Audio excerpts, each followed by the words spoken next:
کیا فضیلت ہے حسین کی، کس ذات کا نام ہے حسین ابن علی کہ جناب فاطمہ زہرا سلام اللہ علیہا کے گھر کا دروازہ کھلتا ہے اور آپ کا چھوٹا نواسا حسین ابن علی مسجد نبی کے اندر داخل ہوتے ہیں، مجمع کو چیرتے ہوئے سرکار امام حسین بڑھ رہے ہیں آ کر آگے کی طرف، لیکن یہ مصلحت پروردگار تھی، اس لیے کہ اہل بیت کے یہاں کوئی لغزش نہیں ہو سکتی، اہل بیت کا دامن کبھی اہل بیت کا قدم کبھی دامن میں نہیں بدل سکتا، لیکن واقعہ لکھنے والے سب نے لکھا کہ امام حسین علیہ السلام کا پیر ابا کے دامن میں الجھا اور امام حسین علیہ السلام زمین بوس ہوئے۔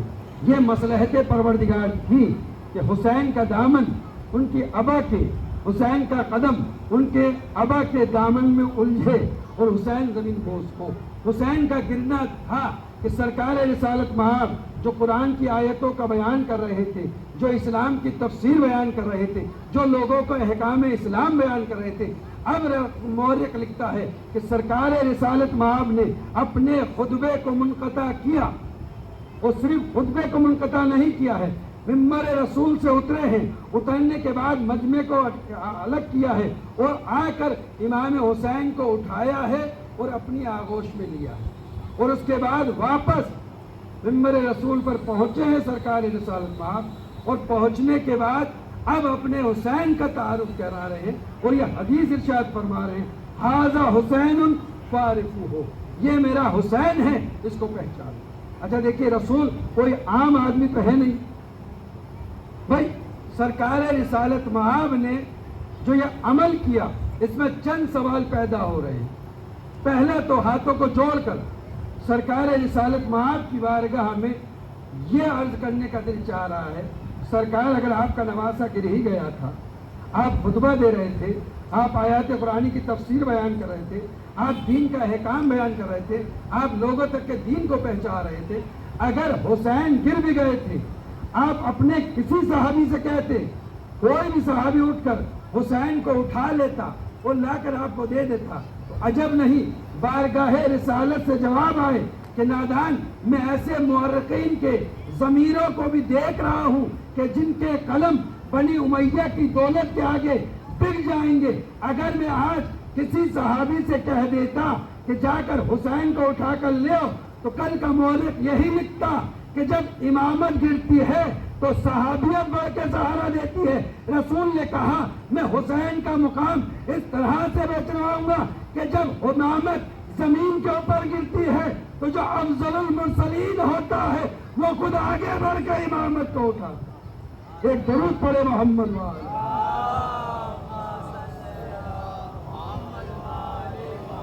پہلا عمل جو رسول نے بتایا، جو رسول کر سکتے تھے، ایسا نہیں ہے کہ اس مجمع کے اندر سارے ایسے اصحاب ہوں کہ رسول کو چھوڑ کے بھاگنے والے ہوں، نہیں، اس مجمع کے اندر سلمان بھی تھے، اس مجمع کے اندر مقداد بھی تھے، اس مجمع کے اندر عمار یاسر بھی تھے، جلیل القدر صحابہ تھے رسول کی۔ رسول چاہتے تو سلمان فارسی سے کہہ سکتے تھے، رسول چاہتے تو عمار یاسر سے کہہ سکتے، لیکن رسول نے کسی سے نہیں کہا۔ رسول نے اپنے خطبے کو روکا اور خود جا کر حسین کو اٹھا کے لے کے آئے۔ اچھا ٹھیک ہے، یا سرکار رسالت مآب آپ حسین کو لے کر آ گئے۔ اب اس فرق کیجئے، یہ مجلس میں پڑھ رہا ہوں، اگر کوئی واقعہ ہو جائے اور ممبر سے اتر جاؤں اور کچھ کام کر کے واپس آؤں تو تقاضا عقل کا کیا ہے کہ جو بیان میں دے رہا ہوں، فرض کریے امام حسین کا موضوع ہے، تو جب میں واپس پلٹ کے آؤں گا تو موضوع میرا یہی رہے گا نا، پھر میں وہیں سے شروع کروں گا جہاں سے میں نے چھوڑا ہے۔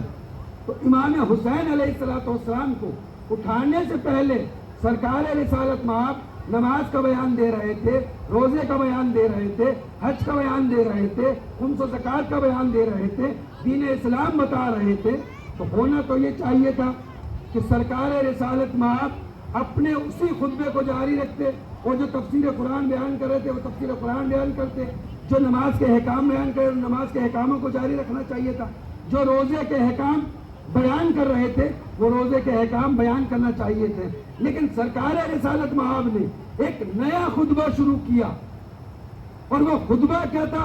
حسین ابن علی کی شان میں تھا۔ ھذا حسین فاعرفوہ، اے مسلمانوں پہچانو یہ حسین ہے۔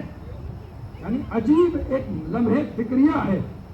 تو آئے آ کر سرکار رسالت مآب کی بارگاہ میں ہاتھوں کو جوڑ کر پورا عالم اسلام کا مسلمانوں کی نمائندگی کرتے ہوئے رسول کی بارگاہ میں عرض کرے یا رسول اللہ آپ نماز کا بیان دے رہے تھے, آپ کو واپس نماز کا بیان دینا چاہیے تھا, آپ روزے کا بیان دے رہے تھے, آپ کو واپس روزے کا بیان دینا چاہیے تھا, آپ قرآن کی آیتوں کی تفسیر کر رہے تھے, آپ کو واپس قرآن کی آیتوں کی تفسیر کرنا چاہیے تھی, لیکن آپ نے قرآن کے بیان کو چھوڑا, آپ نے نماز کے بیان کو چھوڑا, آپ نے روزے کے بیان کو چھوڑا, آپ نے اسلام کے بیان کو چھوڑا اور حسین کے فضائل بیان شروع کر دیے. تو عجب نہیں بارگاہ رسالت سے یہ آواز آئے کہ میں آج صبح قیامت تک کے لیے یہ بتانا چاہ رہا ہوں آج کے مسلمانوں کے ذریعے سے, اے مسلمانوں یاد رکھو تمہاری نمازیں بچیں گی تو اسی حسین کے صدقے میں, تمہارے روزے بچیں گے تو اسی حسین کے صدقے میں, تمہارا کعبہ بچے گا تو اسی حسین کے صدقے میں, تمہارا قرآن بچے گا تو اسی حسین کے صدقے میں,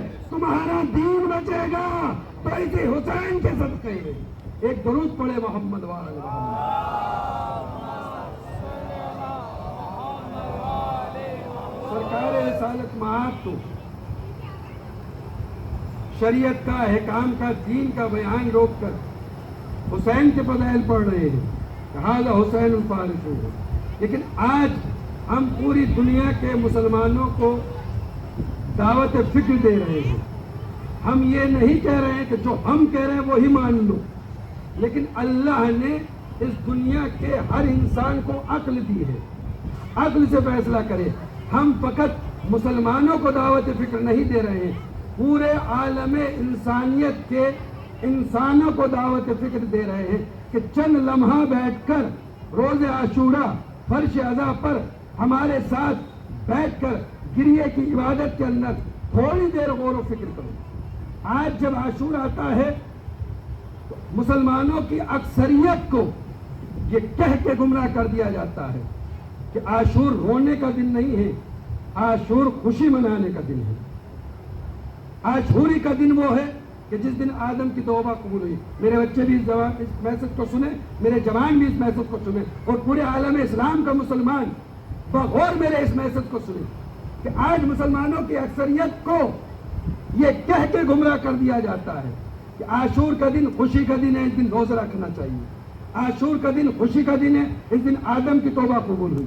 عاشور کا دن خوشی کا دن ہے, اس دن نوح کا سفینہ نجات پایا تھا. عاشور کا یہ دن وہ دن تھا جس دن جناب ابراہیم کے لیے آگ گلنار ہو گئی تھی. عاشوری کا دن وہ دن تھا کہ جس دن جناب موسیٰ کے لیے اللہ نے دریائے نیل کے اندر راستہ پیدا کیا تھا. عاشوری کا دن وہ تھا کہ جس دن اللہ نے عیسیٰ کو چوتھے آسمان پر اٹھا دیا تھا. یہ بھولے بھالے مسلمانوں کو آج کا مولوی, آج کا ملا, آج کا مسلمان یہ بہکا رہا ہے کہہ کر کہ عاشور کے دن ہمیں رونا نہیں چاہیے, عاشور کے دن ہمیں غم نہیں منانا چاہیے, عاشور خوشی والا دن ہے, عاشور کے دن روزہ رکھنا چاہیے, عاشور خوشی والا دن ہے.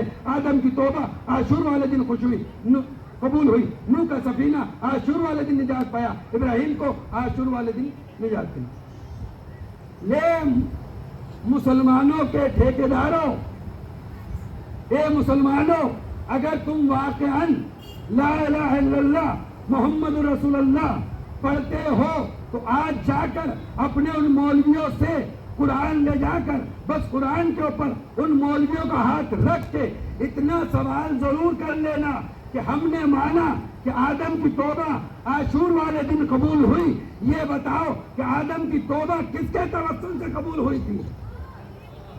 نوح کا سفینہ عاشور کے دن نجات ضرور پایا تھا, لیکن اے مسلمانوں کے مولویوں, مسلمانوں کو یہ بھی تو بتاؤ کہ نوح کا سفینہ بچا کس کے صدقے میں تھا؟ ابراہیم کو آگ سے نجات, اور ابراہیم کے لیے آگ گلنار ہو گئی عاشور والے دن, ہم نے مانا. لیکن مسلمان کو یہ بھی تو بتاؤ کہ وہ کن ذوات مقدسہ کا ذکر تھا کہ جن کا ورد کرتے ہوئے ابراہیم آگ کے سمندر میں گئے. موسیٰ کے لیے عاشوری والے دن دریائے نیل میں راستہ بنا تھا, ہم نے مان لیا. لیکن یہ بھی تو بتاؤ کہ موسیٰ نے کن ذوات مقدسہ کا واسطہ دے کر دریائے نیل کے اوپر اپنا عصا مارا تھا؟ ہم نے سب مالک کچھ نہیں. تو آدم کی توبہ قبول ہوئی لیکن پنجتن پاک کے صدقے میں. نوح کے کشتی کو نجات ملی لیکن حسین کے صدقے میں. ابراہیم کے لیے آگ گلنار ہو گئی لیکن حسین کے صدقے میں. موسیٰ کے لیے دریائے نیل میں راستہ بنا لیکن حسین کے صدقے میں.